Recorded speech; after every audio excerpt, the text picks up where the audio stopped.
Okay, folks, we are back. We are going to do a product discussion today. My friend Caitlin sent me some sort of what you youngsters watch, a TikTok video of some influencer who discusses cosmetics. And in this video, she was talking about, who was the Hollywood actor that she mentioned? Louis Gossett Jr., who I believe was in the movie Officer and a Gentleman. Excellent movie. Highly recommend it. He was in an acting class in the 50s with Marilyn Monroe, and he said that she smelled like a specific soap that is no longer sold in the U.S. called Lifebuoy soap, but they pronounce it Lifebuoy soap. It was known for its red packaging, and it is a red bar of soap. And it had a very antiseptic smell, so I kind of dug deep for all you folks to talk about it. So the Lifebuoy soap was a British brand of soap that dates back to 1895, made by the Unilever Corporation. It is famous for being a carbolic soap, a phenyl carbolic acid soap, which is a mild antiseptic soap.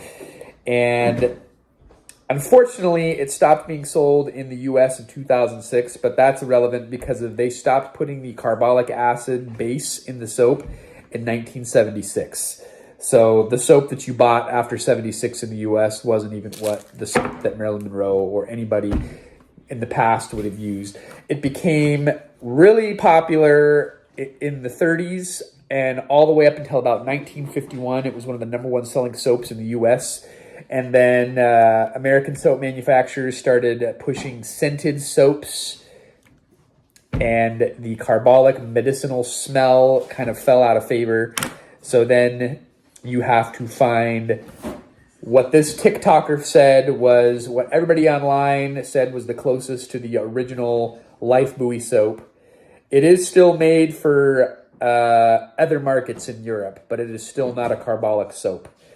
Interestingly, carbolic acid was discovered by a German chemist in 1834 named Friedlieb Ferdinand Runge. What a name. So we have here a soap that my friend was gracious enough to order on Amazon. $7 for one bar. So we're going to open it here. Carbolic soap, 4.4 ounces. And this is what was featured in the TikTok video. Oof. It tingles the nostrils. Even just opening it from the packaging, it's not a good smell. Blue Power Carbolic Soap.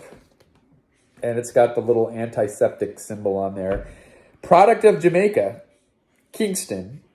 Blue Power Group. Okay, so this is disappointing. Here's the ingredient list. So right off the bat, I feel like I've been deceived because they call it a carbolic soap. Sodium palmate, sodium palm kernelate, water, calcium carbonate, glycerin, cressylic acid? Maybe that's what they're referring to as the carbolic acid. I would have thought it would have said phenyl, but the antiseptic, it is a tar coal based, it's a petroleum based antiseptic is what I'm getting at here. So I wish this was smell-o-vision because we're opening the soap. It smells like A&D, doesn't it?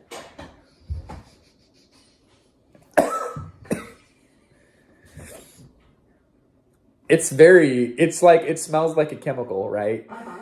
It smells like a mixture of Vicks Vapor Rub and A&D. Yeah, and I'm going to stop the tape now, and I'm going to wash my hands with it, and then we'll come back and we'll discuss it, and I'll splice it together in iMovie, so bear with me.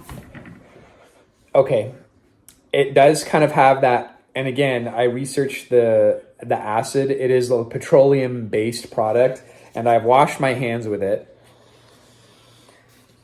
It almost has like kind of a Bon Ami or like Comet or Ajax smell, like that one cleansing powder that you use to scrub out the sink or the bathtub. It is very harsh, right? So I could see why this soap fell out of favor when scented soaps started becoming more prevalent. But think about when this soap was super popular, right? Starting in the 1920s, going all the way to post-war US, my wife's grandfather was born in 1929. My grandfather was born in 1934. They didn't have indoor plumbing. They grew up on farms in Iowa and in Oklahoma, and they had 7 kids. And I could remember my grandfather talking about how like they'd have like 4 kids sleeping in one bed, and their mother would get a pail of water, and basically before they got into bed, they would just have to wash their feet off so they wouldn't dirty the sheets because they didn't have running water. They'd have to go to a well or a hand pump outside at the well, which was more common back then. So you're coming from a time, and I remember my grandfather growing up in the Depression times in rural Iowa. He was like incredibly OCD about hygiene, having lived in a time where you didn't have maybe indoor plumbing, you had a outhouse, and this is in like the 30s and the 20s, right? So not that long ago. And then you see people starting to leave the country and moving into more metropolitan areas, and in the post-war, you get the baby boom and there's mass housing tracts. Everybody's embracing plumbing and hygiene, and this has a very hospital type of scent. But it's not a pleasant scent.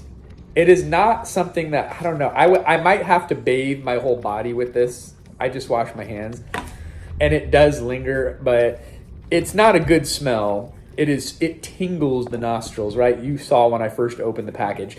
It's just, I can see why it was popular when it was, because I feel like the US at the time was making a transition where hygiene was becoming super important, right? Not everybody was able to shower once a day.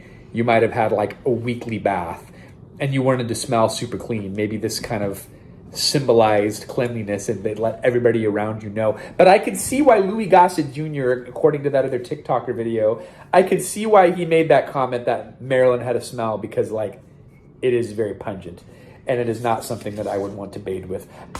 Now, growing up, my soap of family choice was Caress. It's an orange bar, and now I like, I think my wife buys Dove. Another one that I like is the Castile soap, but that's pricey, and and even the bar of that, it breaks down and becomes like mushy.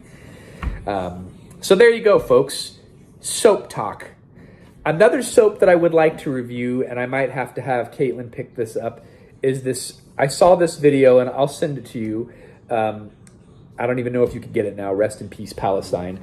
There was a famous soap that was made in Palestine by the Palestinians. And I was at a customer's house a couple of years ago, and they had a bar of it. And it's an olive oil-based soap. So that might be the next soap. I never thought I would be talking about soap here on the channel, but here we are. Fascinating stuff, folks. Until next time, we'll see you then.